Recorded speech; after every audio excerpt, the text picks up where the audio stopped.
साल 2003 में उत्तराखंड के पौड़ी गढ़वाल इलाके में अंकिता भंडारी का जन्म हुआ था। उसके पिता का नाम वीरेंद्र भंडारी और माता का नाम उषा देवी था। वह अपने माता पिता की इकलौती संतान थी, इसलिए घर में वह सबकी आंखों का तारा थी। उसके माता पिता उसे बेहद प्यार करते थे। पिता वीरेंद्र भंडारी एक लोकल वर्कर थे और उसकी मां उषा देवी आंगनवाड़ी में नौकरी करती थी। परिवार की आर्थिक स्थिति बहुत मजबूत नहीं थी और अंकिता इस सच्चाई से भली भांति परिचित थी। यही कारण था कि वह अपनी पढ़ाई को लेकर कभी ढिलाई नहीं बरतती थी। वह दिन रात मेहनत करती थी ताकि एक दिन अपने परिवार की हालत सुधार सके। अंकिता पढ़ाई में बहुत तेज थी। स्कूल के शिक्षक भी उसे बेहद पसंद करते थे। 12वीं कक्षा पूरी करने के बाद उसने होटल मैनेजमेंट में करियर बनाने का निर्णय लिया। घर की आर्थिक स्थिति सामान्य होने के बावजूद उसके पिता ने बेटी का सपना पूरा करने के लिए हर संभव प्रयास किया और उसका एडमिशन होटल मैनेजमेंट कोर्स में करवा दिया। अंकिता ने 2019 में अपना कोर्स पूरा कर लिया। इसके बाद वह होटल इंडस्ट्री में नौकरी की तलाश करने लगी, लेकिन तभी 2020 में कोरोना महामारी ने दस्तक दे दी। कोविड-19 के कारण होटल और हॉस्पिटैलिटी सेक्टर लगभग ठप हो गए। ऐसे में अंकिता को कहीं भी नौकरी नहीं मिल सकी। महामारी खत्म होने के बाद भी हालात जल्दी नहीं सुधरे और 2 साल तक वह बिना नौकरी के घर पर रही। आखिरकार अगस्त 2022 में उसे एक कॉल आया। यह कॉल उत्तराखंड के वनंतरा रिसोर्ट से था। वहां उसे रिसेप्शनिस्ट की नौकरी का प्रस्ताव दिया गया। रिसोर्ट के मालिक पुलकित ने खुद उसे जॉब ऑफर दी थी। नौकरी मिलने से अंकिता और उसका परिवार बेहद खुश थे। उन्हें लगा कि अब उनकी आर्थिक स्थिति में सुधार आएगा। सैलरी भी ठीक थी, लेकिन एक चिंता थी। रिसोर्ट घर से काफी दूर, शहर से बाहर, जंगल के क्षेत्र में स्थित था। रोजाना आना जाना संभव नहीं था। तब उसके बॉस पुलकित ने कहा कि वह रिसोर्ट परिसर में ही रह सकती है। उसके लिए रहने की व्यवस्था कर दी जाएगी ताकि उसे यात्रा की परेशानी न हो। यह सुनकर अंकिता और उसके परिवार ने यह प्रस्ताव स्वीकार कर लिया और 20 अगस्त 2022 को उसने नौकरी ज्वाइन कर ली। शुरुआत में सब कुछ सामान्य था। अंकिता अपने काम से संतुष्ट थी। स्टाफ के साथ उसकी अच्छी दोस्ती हो गई थी।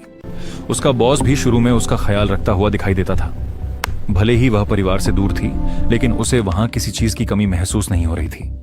उसका एक तय रूटीन बन गया था। सुबह काम, रात को परिवार से बात और फिर नींद। लेकिन 18 सितंबर के बाद सब कुछ बदल गया। वह आखिरी बार उसी दिन काम पर देखी गई।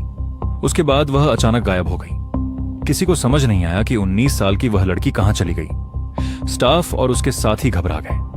उन्होंने तुरंत रिसोर्ट मालिक पुलकित को सूचना दी।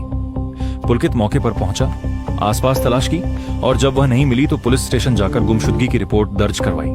उसने पुलिस को बताया कि अंकिता अपनी शिफ्ट के बाद नहीं लौटी, उसका फोन बंद है और वह अपने कमरे में भी नहीं है। रिपोर्ट दर्ज होने के बाद भी पुलिस ने तुरंत कार्रवाई नहीं की। यह कहकर टाल दिया गया कि वह बालिग है, शायद कहीं गई होगी और लौट आएगी। इसी बीच पुलकित ने अंकिता के पिता वीरेंद्र भंडारी को फोन कर सूचना दी और भरोसा दिलाया कि वह तलाश कर रहा है। बेटी के लापता होने की खबर सुनकर पिता घबरा गए। वे तुरंत 20 सितंबर को घर से निकले और 21 सितंबर को पुलिस स्टेशन पहुंचे। वहां उन्होंने दोबारा शिकायत दर्ज करवाई, लेकिन इस बार भी कोई ठोस कदम नहीं उठाया गया। 8 घंटे तक वे वहीं बैठे रहे, पर उनकी गुहार अनसुनी कर दी गई। हताश होकर उन्होंने खुद बेटी की तलाश शुरू की। तस्वीरें दिखाईं, लोगों से पूछताछ की, पर कोई सुराग नहीं मिला। तभी अंकिता के खास दोस्त पुष्पदीप का फोन आया। उसने बताया कि 18 सितंबर को उसकी आखिरी बार अंकिता से बात हुई थी और वह बहुत परेशान लग रही थी। अंकिता ने उससे कहा था कि रिसोर्ट में कुछ गलत हो रहा है और उस पर भी दबाव डाला जा रहा है। रिसोर्ट मालिक पुलकित ने उसे वीआईपी मेहमानों को एक्स्ट्रा सर्विस देने के लिए कहा था, जिसका मतलब था देह व्यापार। अंकिता ने साफ इनकार कर दिया था, यहां तक कि 10,000 रुपए का लालच भी ठुकरा दिया। पुष्पदीप ने यह भी बताया कि मैनेजर अंकित गुप्ता ने उसके साथ जबरदस्ती करने की कोशिश की थी। अंकिता ने उसे धक्का दिया तो वह गुस्से में आ गया। पुष्पदीप ने सारे चैट्स और सबूत उसके पिता को भेज दिए। इन सबूतों के साथ पिता फिर पुलिस के पास गए, लेकिन इस बार भी कोई सुनवाई नहीं हुई। बताया गया कि पुलकित प्रभावशाली परिवार से जुड़ा है। दिन बीतते गए, 4 दिन तक कोई पता नहीं चला। मामला मीडिया में पहुंचा। लोग सड़कों पर उतर आए, प्रदर्शन शुरू हुए। दबाव बढ़ने पर केस लक्ष्मण झूला थाने को सौंपा गया। वहां जांच के बाद 22 सितंबर को पुलकित आर्य को गिरफ्तार कर लिया गया। पूछताछ में पहले उसने आरोपों से इनकार किया, लेकिन बाद में सच कबूल कर लिया। उसने बताया कि एक वीआईपी मेहमान के दबाव में अंकिता पर अवैध सेवा देने का दबाव बनाया गया था। मना करने पर उन्होंने योजना बनाई। पुलकित, सौरभ भास्कर और अंकित गुप्ता उसे बाहर ले गए। रास्ते में फिर वही दबाव डाला गया। जब अंकिता ने सब उजागर करने की धमकी दी तो तीनों घबरा गए। उन्होंने गाड़ी चिल्ला नदी के पास रोकी और उसे धक्का दे दिया। तैरना न जानने के कारण उसकी मौत हो गई। इसके बाद वे सामान्य होने का नाटक करते रहे। 30 मई 2025 को सेशन कोर्ट ने फैसला सुनाया।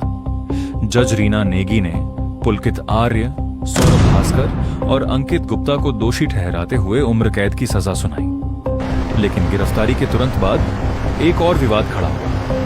रातों रात वनंतरा रिसोर्ट पर बुलडोजर चलाया गया। कहा गया कि यह अवैध निर्माण हटाने की कार्रवाई थी, लेकिन जिस कमरे को तोड़ा गया वही कमरा था जहां अंकिता रहती थी। फोरेंसिक विशेषज्ञों का मानना था कि वहां अहम सबूत मिल सकते थे: फिंगरप्रिंट, डीएनए, रजिस्टर में वीआईपी एंट्री। बुलडोजर ने सिर्फ दीवारें नहीं गिराईं, बल्कि शायद सच तक पहुंचने का रास्ता भी ढा दिया। जेसीबी चालक दीपक ने बाद में बयान दिया कि स्थानीय विधायक रेणु बिष्ट मौके पर मौजूद थीं और निर्देश दे रही थीं। अंकिता के पिता ने इसे न्याय नहीं बल्कि सबूत मिटाने की कोशिश बताया।